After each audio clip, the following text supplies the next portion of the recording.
Hola, bienvenidos todas y todos a una nueva edición de nuestro podcast Hablemos de Ciudad y Arquitectura. Esta iniciativa de reflexión y extensión académica es producida por la Facultad de Arquitectura y Ambiente Construido de la Universidad de Santiago de Chile. En el capítulo de hoy nos acompaña Carlos Muñoz Parra, doctor, arquitecto, vicedecano de docencia de nuestra facultad. Bienvenido, Carlos, a este programa. Muchas gracias, Gino. Aquí estamos para atender las inquietudes que se puedan producir al respecto de la ciudad. Bueno, hoy hablaremos sobre la recuperación y rehabilitación de ciudades y también sobre cómo utilizar los lugares de forma diferente. Entremos inmediatamente en materia. ¿Cuál es la enfermedad o enfermedades que aquejan a las ciudades de hoy? La verdad, como bien dices, enfermedades, porque justamente en estos tiempos de cambio climático las cosas han ido ocurriendo más rápidamente de lo pensado y ahí aparecen unas nuevas que no estaban pensadas, pero las que tienen largo arraigo y que ahora se han ido... Las que enfermedades crónicas, las digamos. Las crónicas, digamos, que tenemos, que es la carencia de viviendas apropiadas y suficientes para todos los requerimientos urbanos o de la ciudad, digamos. Con el crecimiento vegetativo de la población, con la inmigración que hemos tenido en los últimos años y lo que implica también el atractivo que tienen los centros urbanos en el tema de la captación de mano de obra y por lo tanto la acumulación de habitantes, particularmente en algunas ciudades metropolitanas, ¿ya?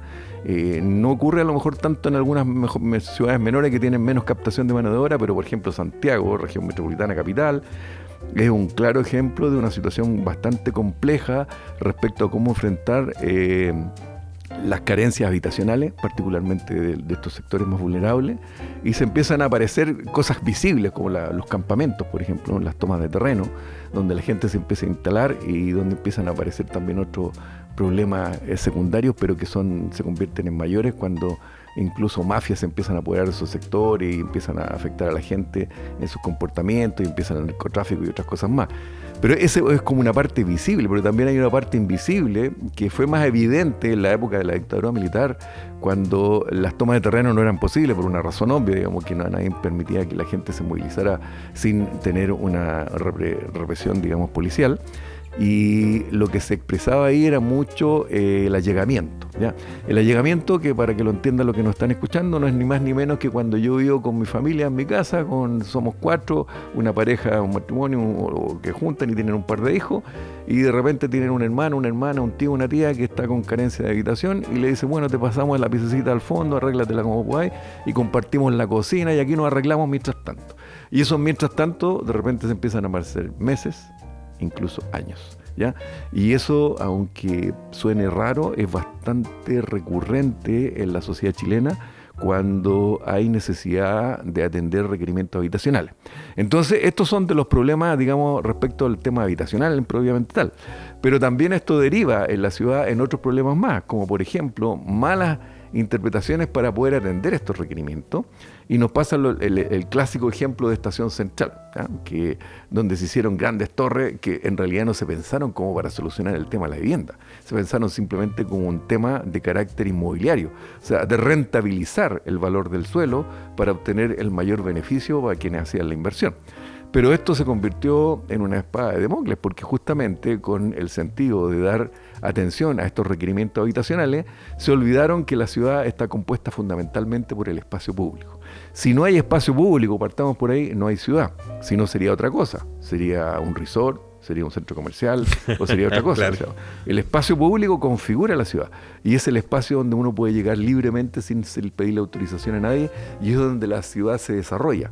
Cuando a uno le preguntan por alguna ciudad X en el mundo, le dice, ¿usted se acuerda, Gino, cuando visitó Florencia, la tierra de sus ancestros? ¿Y de qué se acuerda Gino cuando visitó Florencia, la tierra de sus ancestros? De las calles, de las plazas, de los parques que recorrió y cómo visitó y vio la ciudad desde ahí. ¿Ya? Después a lo mejor visitó algún palacio, una casa o algo, pero parte de dónde. O sea, a mí me hablan también, volviendo a Italia, digamos, una cuestión recurrente nomás, cuando hablan de Venecia, ¿qué es lo que recuerdan de Venecia? Los canales, que son espacio público, ¿ya? O otras partes así. Y en este tipo de construcciones, en estos guetos, que es feo decirlo, se llaman, no sé, construcciones verticales, digamos. Sí, correcto, que fue la palabra que se acuñó alguna vez por el actual gobernador, digamos. Sí. El tema del espacio público cercano se vio Exactamente, porque aprovecharon una carencia en ese minuto de un instrumento de planificación territorial en esa comuna, en Estación Central específico, que no, hasta el día de hoy no lo tiene el plan regulador. Están congelados los permisos justamente por eso mientras se desarrolla este instrumento, y solamente se basaban en la Ordenanza General de Urbanismo y Construcciones, que es muy genérica. La Ordenanza General de Urbanismo y Construcciones es un complemento a los instrumentos de planificación, ¿ya? O sea, nos da cuando hay alguna parte que no está muy clara, uno recurre a la ordenanza para complementar la idea y tener la jurisdicción al respecto de algunas decisiones en el ámbito urbano. Pero aquí no había, entonces simplemente se recurrió a la ordenanza porque no había el plano regulador, y la ordenanza es muy genérica, porque como les digo, y empezaron a sacarle punta al lápiz en términos de la mayor rentabilidad de metros cuadrados construidos por metro cuadrado, pero sin pensar en lo absoluto en el espacio público. Entonces es aberrante la cantidad de edificación y densidad habitacional que hay por hectárea en esa zona, que puede ser de sobre 4.000 habitantes por hectárea, sin tener un espacio apropiado para que la gente pueda, primero, desplazarse. Porque hay 3 funciones fundamentales en el espacio público, ¿ya? Primero, desplazarse por razones obligatorias, que uno tiene que ir a cualquier parte y tiene que moverse por el espacio que sea, donde sea y como sea, ¿ya? Segundo, el lugar donde yo me puedo poner a observar, me puedo detener o hacer lo que yo quiera, ¿ya? Y efectivamente ahí yo no tengo espacio para hacer y mirar y observar y hacer lo que yo quiera. Y tercero, un espacio para socializar, ¿ya? Que es donde se desarrolla la vida cotidiana del habitante en la ciudad. Digamos que además, como seres gregarios que somos los seres humanos, necesitamos esta actividad, digamos, si no caemos en depresión y una serie de factores más. Y con todas las otras externalidades negativas que produjeron, ¿no? El tema del acceso a los servicios básicos. Absolutamente, porque en el espacio público se empiezan a desarrollar esas cosas. El tema de las relaciones con el vecindario, al dejar algunas casas de permanente sombra, digamos. Entonces lo único que había era un edificio que tenía una entrada escabrosa, digamos, y donde entraban miles de gente en las horas puntas y tenían que esperar hasta ahora incluso para poder acceder al piso 30, porque había cola, porque había pocos ascensores, y no había un espacio público apropiado donde la gente pudiera estar, permanecer, jugar con sus hijos, ir a encontrarse con el vecino, organizarse, tomar mejoría, digamos, ¿ya? Y si uno piensa las buenas ciudades que puede conocer en el mundo, que la haya visitado o no, pero que tiene buenas palabras de ella, las densidades medias no superan los 1.000 habitantes por hectárea. Estamos hablando de Barcelona y Londres, ¿no? Pero por favor, usted, don Gino, le vamos a dar el título de mérito de arquitecto, porque efectivamente Barcelona es un caso que para mí me surge, además que está siempre en permanente refundación y regeneración, y eso lo hace una ciudad muy viva. Madrid también en España, por nombrar esa, digamos, ¿no? Y que París, en este minuto que está de moda por el tema de la Olimpiada, y usted, mire, ¿qué es lo más alto en París? Aparte del barrio La Défense, donde está como el Sanhattan de acá de Santiago, donde está el edificio alto, pero que es una zona comercial, empresarial, pero que el resto de la ciudad se ve planita, y lo único que sobresale es la Torre Eiffel y el Sacré-Cœur, donde está ahí la iglesia famosa, digamos, porque toda la ciudad tiene una densidad media bastante acotada, y el plan Haussmann, que hizo el crecimiento de la ciudad en la época napoleónica, digamos, creó las diagonales y mantuvo esta densidad y creó una ciudad maravillosa con unos espacios públicos maravillosos. El problema que tiene ahora París es otro, digamos, que tiene mucho vehículo y hay que convertirla más en peatonal para hacerla una ciudad más amable. Ahora, salvo el tema de la construcción en altura, las ciudades pequeñas enfrentan ¿qué enfermedades, por ejemplo? Bueno, en definitiva enfrentan unas muy similares a las de las ciudades grandes, lo que pasa que en una escala menor, evidentemente, pero también tienen su tema de requerimiento de habitación para la gente. De déficit habitacional. Claro, déficit habitacional, que el Ministerio de Vivienda hace lo que puede con lo que tiene, digamos, y se empiezan a hacer este tipo de intervenciones, pero hay límites urbanos, hay que ver también ir actualizando los instrumentos de planificación, porque por ejemplo en una ciudad pequeña, 50.000 habitantes, que estaría obligada a tener un plano regulador, a lo mejor lo hizo hace 10 o 15 años y ya está obsoleto, entonces como hay más presión de población, hay que actualizarlo, y eso también requiere un tiempo y una inversión, digamos, más el tiempo que inversión en realidad, porque tan excesivamente caro tampoco no es, sino que es el tema de tiempo que requiere hacer y actualizar estos instrumentos, y por lo tanto ahí hay un desajuste en términos de los requerimientos contemporáneos para la población que vive en esas pequeñas localidades en relación a los instrumentos que normalmente los regulan. Entonces ahí vamos a tener problemas por el revés, por el contrario, que ahí tienen muy baja densidad a lo mejor, entonces hay que permitir un poquito más de densidad para poder generar una masa crítica que permita la sustentabilidad del espacio. O sea, cuando yo hablo de la sustentabilidad de la parte urbana, estamos hablando no solamente de lo económico, estamos hablando de lo social y de lo medioambiental, ¿ya? Entonces, El tema de la densidad tiene que ir para los dos lados. No tiene que ser muy alta para no generar estos caos que tenemos en la estación central, ni puede ser muy baja para perder la masa crítica. ¿En qué me expreso? Por ejemplo, masa crítica para tener comercio, por ejemplo, ¿ya? Porque lo ideal de donde vive la gente es que haya una mixtura de actividades y de funciones, donde el comercio va a ser un complemento a las actividades cotidianas de las personas y va a generar la economía circular. Y habiendo economía circular, va a tener un desarrollo económico y social de esa localidad. Y si hay desarrollo económico y social de esa localidad, vamos a poder tener una mejor calidad de vida porque vamos a exigir mejores espacios públicos, mejores espacios para estar, desplazarnos y compartir, y por lo tanto la ciudad va a ir creciendo. Por lo tanto, hay un desescalamiento que hay que ir ajustando de los requerimientos relacionados con eso. Entonces, cuando en una parte tenemos exceso de población, acá tenemos que aumentar la cantidad que permita al instrumento generar un poquito más de densidad para dar más masa crítica. Debe respetar también cierto nivel de identidad, la identidad local, ¿no? Qué buen punto también. Oye, pues si realmente le estamos dando el título del directo, efectivamente, el punto crítico, digamos, de la identidad local es fundamental, porque una de las cosas que hace, que además es muy reciente en Chile, esto es muy antiguo en el mundo más antiguo, digamos más desarrollado. Más desarrollado, particularmente en la zona europea, digamos, y asiática, que la identidad es vital en el reconocimiento de las personas donde residen, digamos, ¿ya? ¿Y qué es lo que da la identidad? Elementos que son, algunas veces, no necesariamente que tienen el valor de patrimonio, pero que dan un sentido de pertenencia a un lugar.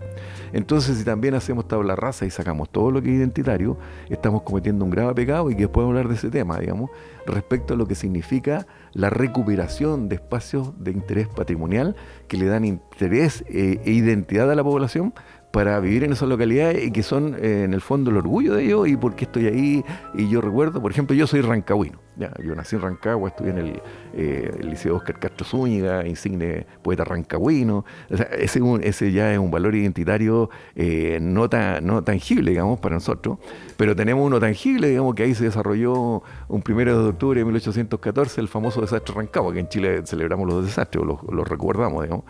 Y ahí nosotros como que tenemos elemento patrimonial los rancagüinos, es el damero fundacional, que son las manzanas con las que fundó el español que nos hizo este cuadrícula, digamos, fundamentalmente, y que tiene una particularidad en el caso de la Plaza Rancagua. Porque si ustedes ven todos los trazados que hicieron los españoles en su minuto, las plazas llegan con 8 calles en su esquina en las plazas de la ciudad, ¿ya? La Plaza Rancagua tiene 4. ¿Ya? Porque es la cruz, porque recuerden que el primer nombre de Rancagua era Santa Cruz de Triana, y la cruz era la plaza, en la plaza que convergían 4 calles que la cortaban. Me entiendo que hay solamente una comuna más que tiene una plaza parecida, creo que es Talagante, no estoy muy seguro, pero el resto de las plazas que se fundaron con el damero español eran todas con 8 calles. Bueno, ahora, la identidad cultural de Rancagua también inevitablemente está con el campamento minero de Sul, ¿no? Bueno, ahí hay otro elemento más, digamos, que fue añadido después en la historia. Y así vamos viendo, o sea, yo menciono eso porque soy de allá, pero en muchas partes hay elementos así, que a lo mejor no es un edificio en particular, en este caso era el trazado urbano de la ciudad, pero en otras partes hay cosas fundamentales que tienen que ver con algunas obras que hay que rescatar, preservar y darles la identidad necesaria para que la gente se sienta perteneciente a esos lugares. Carlos, tú eres un enemigo de demoler. ¿Qué propones a cambio? A ver, yo no, mira, declararse enemigo, amigo, yo no creo. Yo creo que hay que ser racionalista respecto a estas cuestiones y ver que hay cosas que efectivamente ya no resisten más y que hay que, por seguridad pública, por último, hay que tomar cargo, hacerse cargo de ellas. Pero lo que proponemos a cambio de ello, digamos, es lo que se llama, desde la vieja escuela que tenemos en el norte del mundo, digamos, en Europa, la regeneración urbana. Y que la regeneración urbana comprende muchas cosas, ¿ya? Que comprende la renovación urbana, ¿ya? Tenemos después, a ver, déjame pensar un poco más que podríamos hablar de aquello. Rehabilitación, reciclaje. Sí, es que tú me preguntabas en un minuto antes de grabar esto, respecto a cómo lo relacionábamos estas cosas, ¿ya? Teníamos entonces la renovación urbana, la rehabilitación y el reciclaje, por eso van todas juntas, por eso hay que tener como un hilvanado, ¿ya? Entonces, Cuando hablo de regeneración, esto lo envuelve todo. ¿Ya? Perfecto. Partamos de ahí, ¿ya? Es como el concepto de agarrar la ciudad y ver qué es lo que puedo hacer con ella. Es el conjunto, ahora los subconjuntos. Claro. Como te decía, Europa lo ha hecho hace mucho tiempo. Pero aquí, ojo, no lo hemos hecho hace muy poco. Cuando vuelve la democracia, en el año 1990, en el Ministerio de la Vivienda, que me tocó estar afortunadamente colaborando en algunos aspectos en ese minuto, en esos años, se plantea el plan de renovación urbana para las ciudades de Chile. Ya se hablaba de la renovación urbana y se hizo un subsidio de renovación urbana. ¿Y por qué? Porque en ese minuto, ¿qué pasaba? Vamos al caso concreto Santiago, región metropolitana, el que tenemos aquí mismo. ¿Qué había pasado en la región metropolitana? Que en plena dictadura militar se deshabitó Santiago Centro. No vivía gente en Santiago Centro. Entonces Santiago Centro funcionaba solamente en las horas del comercio y oficina. O sea, mínimo 8 de la mañana a 6 de la tarde, ¿ya? 8 de la noche cuando más. Y en la noche era tierra de nadie. No había gente. Y como dice una insigne crítica de los arquitectos que falleció ya, que era muy famosa, que se llamaba Jane Jacobs, ¿ya? Ella decía que las personas cuando habitan un lugar son el propio control social del lugar. Y si no hay personas que habiten un lugar, no hay control social. Entonces, bueno, ¿qué es lo que hizo en esa época el Ministerio de la Vivienda? Que necesitaba mucha vivienda. En esa época había un déficit habitacional como 600.000 unidades, que se le hizo frente con todo lo que la batería de instrumentos y programas que tenía al alcance en ese minuto con las pocas lucas disponibles. Y uno de ellos fue generar un subsidio a la renovación urbana para incentivar a las inmobiliarias que construyeran, en este caso, en el casco urbano de Santiago, para lo cual se agarró el instrumento de planificación, que era el plan regulador, y se delimitó una zona, no era en cualquier parte, era una zona que delimitaba con calles precisas, donde de ahí para adentro, la inmobiliaria que construyera edificios con destino habitacional que se acogieran a los instrumentos subsidiarios que tenía el Ministerio de la Vivienda, iban a recibir un doble subsidio, ¿ya? Evidentemente era un atractivo potente. Resultado, que ahora tenemos demasiadas viviendas en altura en la zona metropolitana, porque bueno, la renovación urbana se dio ahí como con mucho libre albedrío, digamos, de que la idea era construir, pero no se le pusieron tampoco límites respecto a ciertas situaciones, porque también tenemos unos guetos urbanos en la zona metropolitana de acá de Santiago metropolitano, digamos, no solamente en Estación Central, si uno no se mete por Santa Isabel o se mete por acá por el centro, Agustina, Teatino, por ahí aparecen unas cosas con muy altas densidades, que son complejas de manejar por lo que hablábamos al principio. Pero eso siempre es manejable. Bueno, ahí hay un principio de renovación urbana que se empieza a hacer y que ha durado por mucho tiempo para volver a habitar los espacios de los cascos antiguos de la ciudad. Ese fue un primer indicio, esa fue una primera cosa que ya se llamó. Entonces, ¿eso qué involucraba? Es obra nueva, ¿ya? Es obra nueva en espacios disponibles, que espacios que no estaban habilitados, y también se recurrió mucho a la picota. Y ahí es donde hay que tener cuidado, ¿ya? ¿Y esa política de incentivo usted la cree necesaria para aplicarla en otras ciudades del país? Porque básicamente fue Santiago, ¿no? No. Es aplicada a nivel nacional. Fue aplicada. Lo que pasa es que se hizo en las ciudades más con más población, donde había más problema crítico en los cascos antiguos, y se hizo un estudio del tamaño que tenían esta zona de renovación urbana, y esto permitió hacer la aplicación de este subsidio para que fuera ocurrente. Ocurrió en varias ciudades, digamos. Rancagua, vuelvo a lo mismo, también se aplicó en Temuco, en Concepción, en el norte también en Antofagasta, en Iquique, en varias partes, ¿ya? Pero eran lugares bien acotados, digamos, ¿ya? No lo tengo claro que en este minuto se siga aplicando, porque el subsidio ya se homologó, digamos, y los subsidios son como planitos, pero podría haber un incentivo, porque alguna pregunta podemos plantearnos al respecto de eso, digamos, cómo poder volver a pensar esto. Entonces, pero antes de esa respuesta y reflexión, ustedes escuchan Hablemos de Ciudad y Arquitectura, podcast de actualidad y reflexión académica, producido por la Facultad de Arquitectura y Ambiente Construido de la Universidad de Santiago de Chile.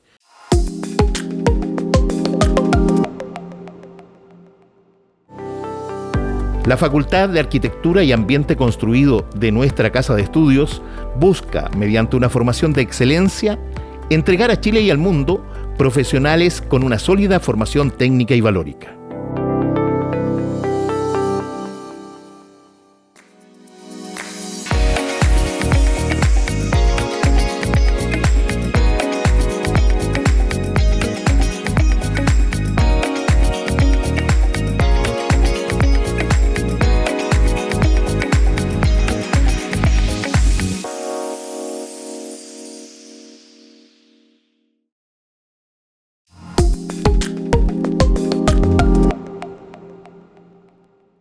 volvamos al tema de los incentivos. Sí. Regeneramiento urbano sin incentivos parece que es imposible de realizar. Difícil. O sea, imposible no, pero es difícil porque el inversionista inmobiliario siempre quiere tener alguna dividenda en esta cuestión. Pues si partamos de ahí, digamos, y el que construye fundamentalmente el inversionista, independientemente de que haya subsidios del Estado, el Estado al finalmente lo que hace es le entrega un recurso al privado para que le compre a un inmobiliario, digamos, y va en la cadena de esto, digamos, ¿no? El Estado de hace muchos años que no construye vivienda en el país. Cuando dice me lo entregó el Servio, yo no, eso ya el Servio ya no es como, me acuerdo cuando yo empecé a trabajar en el Ministerio de la Vivienda al principio de los 90. Corvi, no, eso es más antiguo, o sea, yo no nacía. No, ahí claro, el ministerio llegó a tener la empresa constructora más grande del país en algún minuto. En la época de la Unidad Popular, antes que viniera la dictadura, llegó a tener 18.000 empleados en el Ministerio de Vivienda, que eran fundamentalmente obreros de la construcción, que tenían obras directas, que hacía la Cormo, por eso me acordé, estaba la Cormo, la Corvi, la Coraví, todas esas cosas, que hacían obra directa, ¿ya? Pero bueno, de la época de la dictadura se dieron cuenta que había que externalizar esto, que los privados lo hacían mejor que el Estado. Cosa que está por verse, porque la casa tradicional Corvi, uno recorre algunos lugares y todavía están en pie perfectamente. No, sí, eran muy buenas. El tema es que no había lucas suficientes para ejecutar tantas, digamos. Sí, ese era el tema fundamental. Pero de efectivo, es cierto, o sea, la calidad constructiva de esa vivienda era muy buena, o sea, habría que actualizar las otras exigencias actuales, digamos, pero en términos constructivos, por ejemplo, el famoso bloque 1010 y 1020 que hicieron en la época de Fray Montalva, hasta el día de hoy son un lujo, pues, digamos, tenemos las casas de esta, la ley. Y recordemos que además desde el punto de vista de su superficie, claro, ¿cierto? Entonces se ha ido recuperando, ojo con eso. Ahora la normativa del ministerio es bastante exigente de eso, son viviendas en altura, tienen un mínimo bastante bueno, digamos, ya en metros cuadrados. En algún minuto aquí, en época de dictadura, se hacían viviendas de 18 metros cuadrados con subsidio del Estado, digamos, eso. O sea, digámoslo claramente, era el baño y la cocina. Claro, y el resto era como entonces, exacto. De hecho, nosotros creamos en el Ministerio de la Vivienda un programa que se llamó el programa de vivienda progresiva, porque tenía ese concepto, porque había pocas lucas y había que distribuir de la mejor manera, pero tenía un concepto de crecimiento, ya que era el baño y la cocina, y al segundo año, si no era capaz la gente de hacerlo crecer, se implementaba con un segundo subsidio las partes secas de la casa. Bueno, pero ese es un detalle puntual, pero diciéndolo de la perspectiva de qué es lo que se hizo, qué es lo que se podría hacer y en qué es lo que estamos pensando con este tipo de intervenciones. Carlos, tú has señalado que los componentes de la ciudad son los que deben evolucionar para contribuir a una sociedad más sostenible, resiliente e inclusiva. ¿Nos podrías señalar exactamente a qué te refieres? Bueno, sostenible, algo dije, porque tiene que estar preocupado de lo social, de lo económico y lo ambiental, ¿ya? Eso de todas maneras, y está todo relacionado, o sea, no solamente podemos ocuparnos de meter mucha gente para mantener una cosa, sino que mantener un equilibrio en el territorio para mantener una masa crítica, que haya economía circular, que se preserve el espacio público para darle calidad de vida a las personas y generar también un espacio donde con el cambio climático necesitamos también descansos del calor, digamos, y el mejor descanso del calor son los espacios públicos con vegetación, digamos, no así del pasto, que es complicado, pero sí de árboles que tengan hoja en el verano, digamos, ¿ya? Después, ¿cuál es la otra parte que tú te preocupas? Resiliente, inclusiva. Resiliente. ¿Por qué resiliente? Bueno, Chile somos campeones de la resiliencia, porque la resiliencia es la capacidad de que a pesar de que todo lo que nos pase, salimos adelante, ¿ya? Y aquí, como somos lo que tenemos desventura de la naturaleza cada rato, por lo que sea, ¿ya? No solamente terremotos, tsunamis, aluviones, ahora tenemos casi huracanes, digamos, lluvias torrenciales, etcétera, etcétera. Tenemos que tener la capacidad de generar ciudades que sean lo suficientemente pensadas y apropiadas para atender este tipo de situaciones. Por ejemplo, ahora la caída de árboles, que ha causado tanto como esa sorpresa. Bueno, claro, la sorpresa porque hubo un viento que aquí no estamos acostumbrados a tener en la zona central, pero tenemos que ir pensando ya que sí, necesitamos vegetación, pero tenemos que tener cuidado qué tipo de vegetación. Aquí tenemos unos expertos que nos pueden hablar sobre aquello, digamos, y eso es resiliencia, ¿ya? ¿E inclusión? Y la inclusión es súper importante, porque, a ver, Santiago particularmente, que lo hizo un estudio de la Fundación Sol, tengo entendido, y también de la Universidad de Chile, y que lo hemos usado mucho en la Universidad de Santiago, que habla sobre las diferencias sociales que tenemos en tan pocos kilómetros cuadrados. Para los que nos están escuchando, sepan que en Santiago tenemos diferencias abismales a menos de 10 kilómetros de distancia como la que habría entre Copenhague, en el norte de Europa, y el Congo en África, digamos, en términos de calidad de vida, ingreso y todo lo que implica los temas urbanos, ¿ya?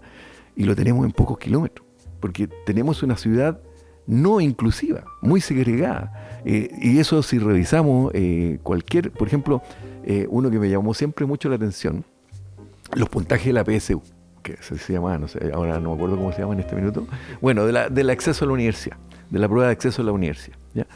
Si uno revisa los puntajes de los estudiantes que dieron, y va a ver las zonas acotadas donde están los máximos puntajes, mayoritariamente, evidentemente, ¿ya? Y donde están los menores es la zona más vulnerable. Y eso tiene el sentido de la no inclusión. O sea, la ciudad de Santiago particularmente es una ciudad no inclusiva, es una ciudad muy, muy segregada. Entonces, cuando pensamos en una ciudad, tenemos que pensar en una ciudad... Una ciudad en la que no nos encontramos, en la que no nos vemos. Donde no sabemos lo que pasa no sabemos lo que pasa a 10 kilómetros. Exacto, o sea, lo escuchan como en las noticias y les parece raro, digamos. Y esta vivir la vida tan distinto, a pesar de lo corto, obviamente involucra percepciones distintas sobre la realidad. Evidentemente. Sí. Y eso al final se transforma en un riesgo para la democracia. Pero absolutamente, porque nos falta la capacidad de sensibilidad respecto a lo que nosotros podemos hacer. Entonces dicen, no, ¿qué tengo que dar yo recursos para esto y pagar más impuestos si a mí yo vivo bien acá y no me interesa lo demás? Pero eso es una mirada muy egocentrista y muy egoísta, digamos. Y vuelvo a los ejemplos del norte, hablé de Copenhague, en Dinamarca, digamos, pero podemos hablar también de Suecia. Me tocó por estas cosas de la dictadura también vivir fuera de Chile. Viví varios años en Canadá, en una ciudad hermosa, Vancouver, en British Columbia, donde la gente y yo, como ciudadano en ese minuto, pagábamos muchos impuestos, pero nadie protestaba por aquello, porque teníamos gratuito casi todo, digamos, la salud, la educación, no había peaje en las autopistas, digamos, todo funcionaba, todo perfecto, digamos. Entonces hay un sentido, y había esta mirada de que no había barrios selectos solamente, o sea, estaba muy integrado. Evidentemente hay sectores poblacionales que tienen muchos recursos y siempre se van a tratar de bailar de alguna manera, pero no es una cuestión masiva, no es como acá que yo digo 2 o 3 nombres de comuna y todos van a decir, ya sé quién vive allá, digamos, ¿no? Sea para bien o para mal. El problema es que vive la élite completa. Exacto. No importa su ideología. O por el contrario, al revés, pues, o sea, nombro otra y me dicen, ahí vive todos los inmigrantes, los malos, no sé, o el lumpen, van a decir.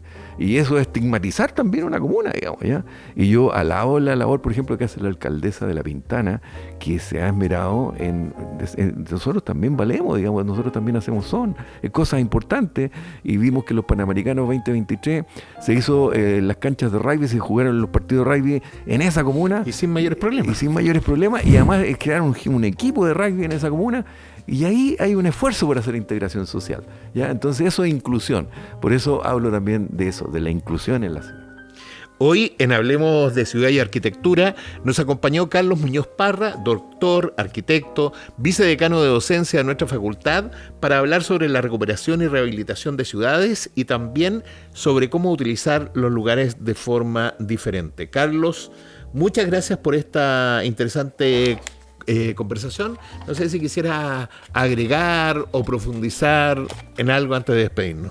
Mira, solamente decirte que quedé con muchas ganas de contarles varias cosas más, pero para otra ocasión, digamos, porque la verdad que esto da para mucho, y el tema de la regeneración urbana es un tema que se nos viene encima, de todas maneras. De hecho, nosotros es un tema que vamos a incorporar en uno de los módulos que hacemos en el Máster Integrado de Diseño Arquitectónico de la facultad, porque justamente lo que te conversaba, que la ciudad no solamente tiene que atender los requerimientos habitacionales con la expansión urbana, sino que también tenemos que pensar cómo hacer la renovación, la rehabilitación y el reciclaje, que tú también lo mencionaste. Conversar de arquitectura en 20 minutos, claro, es difícil. Por eso te dejo planteados los títulos, porque eso también es un tema que vendría por delante y que es muy importante. Muy bien, Carlos, gracias nuevamente. A todas y todos también muchas gracias por acompañarnos, y los invitamos prontamente a un nuevo capítulo de nuestro podcast Hablemos de Ciudad y Arquitectura, el que podrán también reproducir en nuestro canal de YouTube. Hasta pronto y muchas gracias.